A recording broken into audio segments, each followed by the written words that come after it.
Hello, everyone. I'm Peter Salovey, and welcome to Yale Talk. At Yale, we are connected by a need to improve the world for this and future generations. And to realize Yale's mission, we must push forward the frontiers of knowledge, and this includes advancing our understanding of and increasing our impact in science and engineering. Last semester, we took a bold step toward this priority as a founding partner of the Tsang Zuckerberg Initiative's new Biomedical Research Hub. CZ Biohub New York will leverage the intellectual resources of 3 leading institutions to engineer immune cells for early disease prevention, detection, and treatment. To discuss this exciting project, I am pleased to welcome Professor John Tsang, who serves on its executive committee. John is a professor of immunobiology and of biomedical engineering at the Yale School of Medicine. He is also the founding director of the Yale Center for Systems and Engineering Immunology, a cross-departmental home and center of collaboration for systems, quantitative, and synthetic immunology. John, I'm delighted to have you on today's program. Thank you for having me, Peter. Thank you for joining us. It's great to see you. So the CZ Biohub New York is the 4th and newest research institute in the Tsang Zuckerberg Biohub network. It's a collaboration between 3 complementary research institutions, Columbia University, the Rockefeller University, and of course, Yale. Although based in Manhattan, we're pleased the hub will maintain a satellite location on Yale's campus.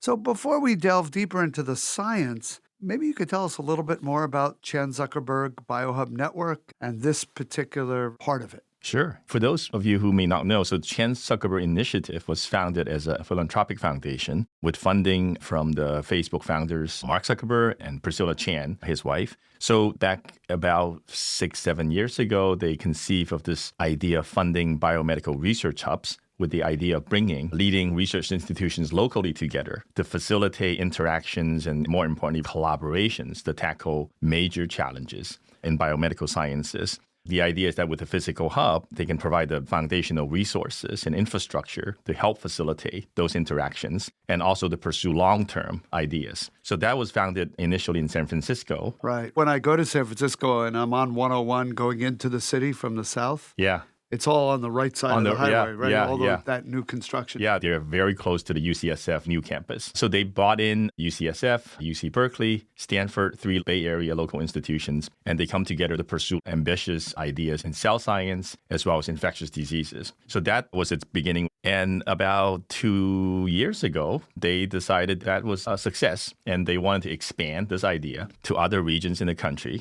So they decided to form this network of biohubs. So they call it the Tsang Zuckerberg Biohub Network. So that's when they had a national call for ideas and institutions to come together and say, can you guys propose something to form these biohubs in different locations across the country? So what inspired Yale to join on? How did we become a part of it? So the call about 2 years ago from the CZI, they call for wildly ambitious, technology-driven ideas to better understand human biology and tackle all human diseases. So very ambitious. So this sort of led to our proposal of harnessing the immune system, which has been implicated in basically all human diseases because it has this capacity to constantly surveys and fixes both internal and external threats of our body and beyond even the well-known infectious diseases and autoimmunity and cancer. So there's also already the precedent of engineering immune cells in the form of CAR T therapy for cancer. As some of you may know, that's been a groundbreaking advance in terms of using cells as a modality to detect and treat cancer. So that really provided us with a proof of principle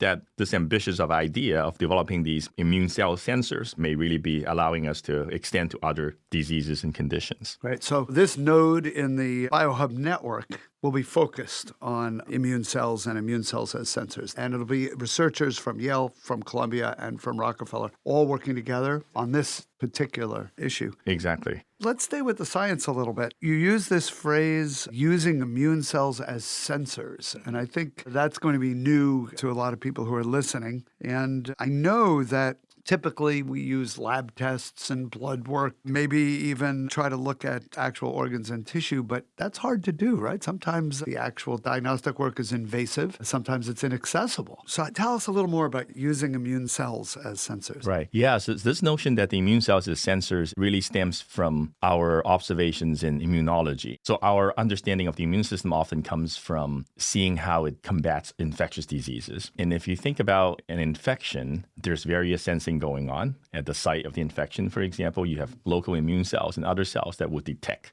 the infection and send out alarms and calling for other cells to come in and try to deal with the infection. And that's also happening in, for example, tumors. When there's growth and when there's mutation, those signals are also being detected by immune cells. And one unique aspect about the immune system is that it's got this army of cells that basically it's circulating around your body. So it surveils and try to detect issues. And often that's sort of happening in the background. The reason why, for example, we're typically on average relatively free of cancer until fairly old age when the risk gets higher, it's partly because of our immune system. It's checking and it's helping us to detect and removing these threats, basically. So it's kind of already naturally doing that. And one of the major challenges is to understand how it does it, and can we now start to customize and tailor it to do what we want it to do, which is what you refer to as can we actually start to detect that way before something happens. And current existing technologies like imaging and other approaches often can only access information in the blood. And we may actually have that information in the blood sometimes, but we actually don't fully understand whether it's telling us something in the liver or something in the gut. So therefore, we don't fully understand that language yet in terms of what the cells are telling us. And the second aspect, it's the invasiveness. So you can do a tissue biopsy currently and then look at that. And so that's what pathologies would do. But imagine a future where you could send a tiny cell and these cells can actually go in a non-invasive manner. We think that's possible because they're already doing it for us, but we just don't fully understand how it does it in the background. You've been using the example of cancer in this conversation so far, but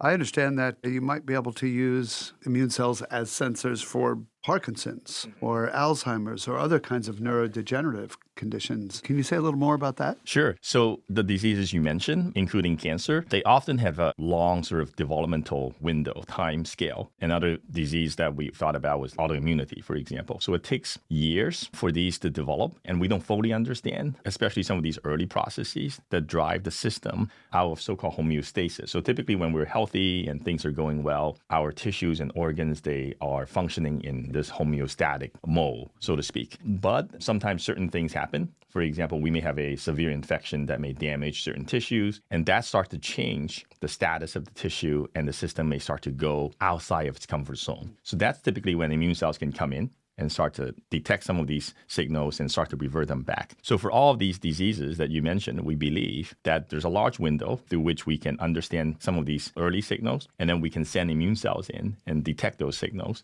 and report back to us what may be going on. So Alzheimer's and autoimmune diseases, some of these signals are already beginning to be unraveling, broadly speaking, in the scientific research fields. It sounds great. And I've heard the phrase cellular endoscope, using the cell to look inside. And as you say, detecting the disease well before there's any symptoms of that disease. Right, and right. As a psychologist, I think now you have that information as a human. Essentially, these are biomarkers, right? At the tissue level. At the tissue level, that you may have a vulnerability to a certain disease, or maybe that you're going to have this disease, but it might be years away. That's right. That's right. And so now what do you do with that information? It's kind of an interesting question. That's a great question. So we thought of multiple possibilities. One of the most exciting and dear to my heart is you also program these cells to actuate and respond. One reason for disease development and progression is that the natural system sort of failed to respond to certain changes and deviations. And that's why we may have these markers going up and down, and we're hoping to detect those signals. But imagine the same cell that can detect that signal can also now respond and say, well, I can move the system back to the comfort zone. And I can either secrete a molecule, I can secrete a drug, or I can, again, utilizing the natural capacity. The system has evolved these kinds of feedback mechanisms to get it back, but maybe something has gone wrong, like I said. So therefore, if we can synthetically put in something to detect the issue and respond, that would be a natural, again, non-invasive and very local way of potentially solving the problem. Yeah, so it sounds like it's what our friends in public health call secondary prevention, right? You see the marker, right, and then you do something to prevent things getting worse. That's a very efficient way to do prevention. Exactly. And the hope will be no more diseases. So you were able to learn some things learnings from COVID-19 and the pandemic. Tell us a little bit more about the long-term influences of infection on the immune system and variation in immune responses that revealed themselves during research that you were trying to get done during the COVID period.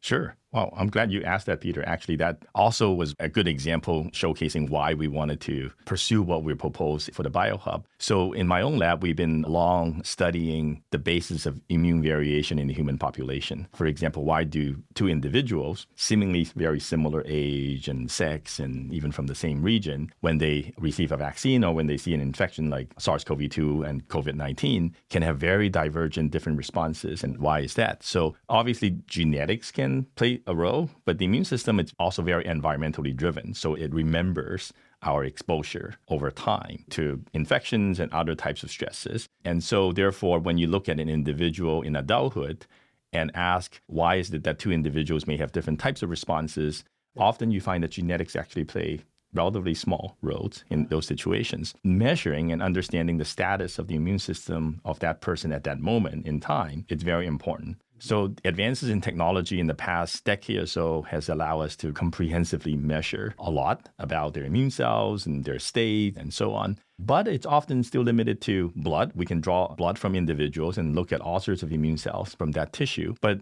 as we discussed before, often the immune system also has cells in different tissues of the body, and cells in the blood may have gone to a tissue and send certain things and come back out. And right now, at this moment, we don't yet have a lot of predictive understanding to see, well, this cell maybe has gone to the liver, this cell may be telling us this and that, right? So that's what led to this notion of, wow, wouldn't it be nice if we don't just rely on observing nature, but be able to engineer cells and say, can you go to these tissues and measure things for us and come back?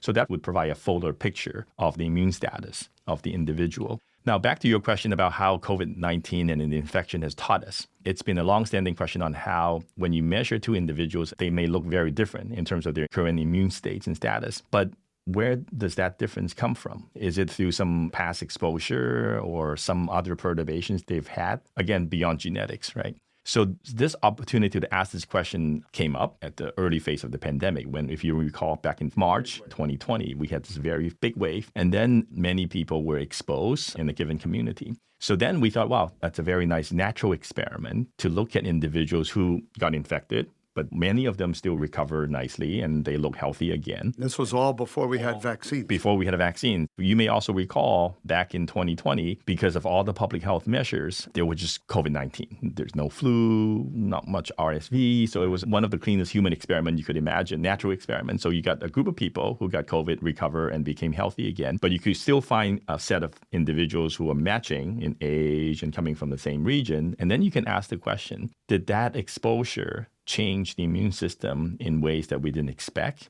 And more importantly, if you now probe them again, I will explain in a bit what I mean by probing them, would they change their responses? So this probe, I mentioned, it's basically utilizing the influenza vaccine that we often get during the fall season. We and others have been using the vaccine as a probe to perturb the immune system and basically ask if you see some differences across individuals, and now you stimulate them to get a systemic response. Do you see a difference? So one of the functional differences would be, for example, antibodies that you elicit by the vaccine to get this response. When we did that experiment comparing these two groups of people, they're all healthy, but one group, they had COVID once and they recover. The other one, they never had COVID. And we gave all of them an influenza seasonal vaccine. And to our surprise, we found that only the males had elevated antibody responses to the vaccine. So almost a good thing, because you would imagine that means the vaccine's working better for the men who had previously recovered. had COVID. Exactly. A flu vaccine. Right. We learned two things from that experiment. One, it's the fact that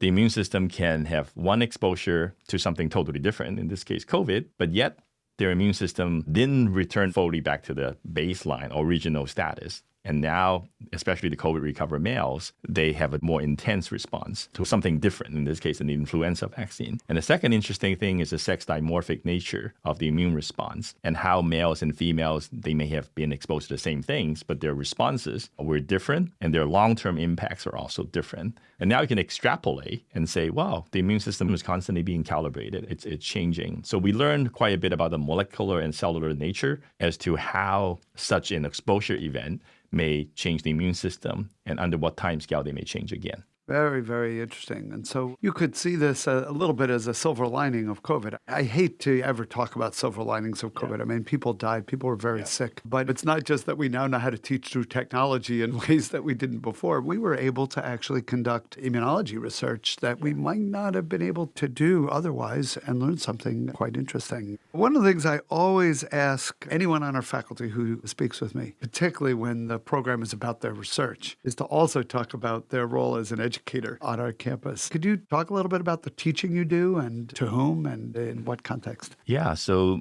most recently this semester, I'm helping to teach an advanced immunology class. So it's a second in a series of immunology courses for PhD students, medical students, and advanced undergrads interested in delving deeper into the immune system. And so undergrads are sitting side by side with medical students. Yeah, I've had some brilliant, great questions from advanced undergrads coming up to me afterwards, telling me how excited they are about some of the concepts we discussed and also the fact that they are thinking about MD PhD programs in the future. And my focus in the teaching is really to delve into this notion of how to think about the immune system as a system. So often biomedical research, especially with the revolution of molecular biology, has gone deep into reductionism. We've been delving into molecules and how individual genes and proteins it's regulating, for example, the immune response. We can understand the function of a single molecule, but if we zoom out a little bit and ask questions about how does the overall immune response work, what determines the level of the response, and if I change this and that, how would it impact the system's output? I emphasize the importance of zooming in and out and cutting across the scales and how to think about the system as a system and how to think about the immune system being an interface and its interaction with all physiology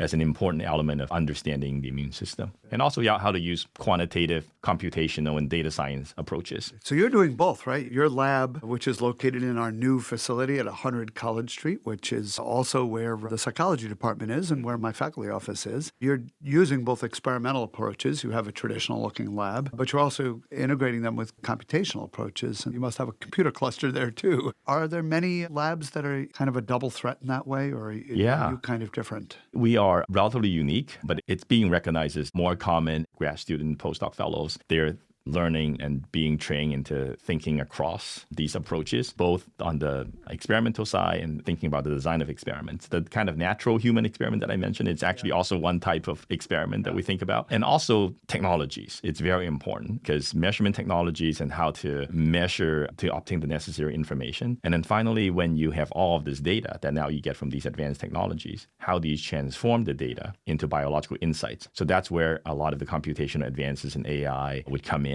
We can now infer things based on the data, but then back to understanding, we also need to now build back up what we call mechanistic models. So these are more detailed dynamical equation models, for example, about how the immune system and how various molecules and cells and tissues interact. Back to the Zuckerberg initiative, our hope is that those models would allow us to build these predictive models and toolkits to allow us to say, well, given a cell, if we put in X, Y, Z and modify it this way, how would it behave? Where would it go in the body? What kind of molecules can it detect? And we want to be able to do that way before we do any experiment. So the other hard quantitative sciences like physics, our predictive capacity is fairly high before we do an experiment. The immune system is complex. We're not quite there yet, but that's where we're pushing toward. That's so great. When you face with a problem as complex as understanding human health and the immune response to these threats, all of the disciplines and various approaches and ways of thinking would come in. So that's one of the reasons why we're also building up this Center for Systems and Engineering Immunology to be able to draw physicians and folks with different expertise and perspectives working together hand in hand to tackle these problems that none of us individually can tackle. So this kind of works from basic cell biology to immunology to engineering to data science and computer science and artificial intelligence and the applied math that drives all of that. It really involves investigators from all parts of campus. Is that fair? Yeah, you're absolutely right, Peter. And for the problems that we just discussed to tackle in human health, it really does require the coming together of all of these disciplines. And to be honest, we are all sometimes too busy working within the deep problems within each discipline. But when you zoom out a little bit and look at the challenges, all of them can contribute in significant and meaningful ways by coming together. And that's why I'm so glad that Yale is supporting these scientific initiatives across campus to really help us to bring researchers and students all coming together to tackle these major challenges. That's so good to hear. You know, more than 11 years ago when I was announced as Yale's 23rd president, I gave a little speech and talked about a more unified Yale. And among the things that I meant by that phrase, a more unified Yale, was investigators, scholars across disciplines coming together to tackle problems that might not be addressable just by focusing in on, as you call them, the deep problems within one's discipline, but by stepping back and looking at ways in which we can work together across traditional boundaries. That's awesome. And thanks for that. I think we're seeing the fruit. Yeah, I think it's really happening. It's great. In other parts of campus, we're building up biomedical engineering. Those are going to be collaborators. And we have data science, not just in Klein Tower, where many of the data science investigators are, but also in the medical school. So, it's going to be a rich environment, I think, for collaboration across fields. And your lab and center, not to mention the Biohub, exemplify. So let's finish by returning to the Biohub. Are Columbia and Rockefeller and Yale already collaborating, or is that coming soon? There's already collaborations. There's a lot of planning going on since the announcement about getting things up and running and what should some of the initial scientific priorities be and what kind of talent do we want to recruit. And so there's already a lot of discussion. There's also been some informal meetings among potential investigators and colleagues. Fantastic. To prepare for this application. The three institutions have been coming together for almost 2 years. So there's a lot of synergy and rapport as we move forward. So the new node in the network will be in New York, but there'll also be this mini node at Yale. Do we know where that's going to be yet? Not quite. We're still trying to figure out the details, but potentially in 101 College, which would be convenient for both of us. Directly across the street from 100 College, a new building going up that will also house Yale Ventures. So if anything comes about from this research that is commercializable, the people who do that work would be in the same building. Same building. That's another area of collaboration and cross disciplines. Yeah, absolutely. Oh, that's so great. Well, thank you, John. The science is so interesting, and the larger implications for humans and for the university are so interesting to me. And thank you for the work you're doing on the CZ Biohub New York to expand our understanding of the immune system and how we can harness it, essentially to monitor health and detect and then eradicate disease. With some of the world's leading minds and academic departments and centers and institutes dedicated to immunobiology, engineering, biomedical engineering, data science, technology development, Yale is uniquely positioned to accelerate the ambitions around disease eradication. And our potential to shape the future of biology and medicine seems boundless to me. And it's invigorating to consider where we can have world-altering impact. Thank you again, John, and to our friends and members of the Yale community, thank you for joining me for Yale Talk. Until our next conversation, best wishes and take care. The theme music, Butterflies and Bees, is composed by Yale Professor of Music and Director of University Bands, Thomas C. Duffy, and is performed by the Yale Concert Band.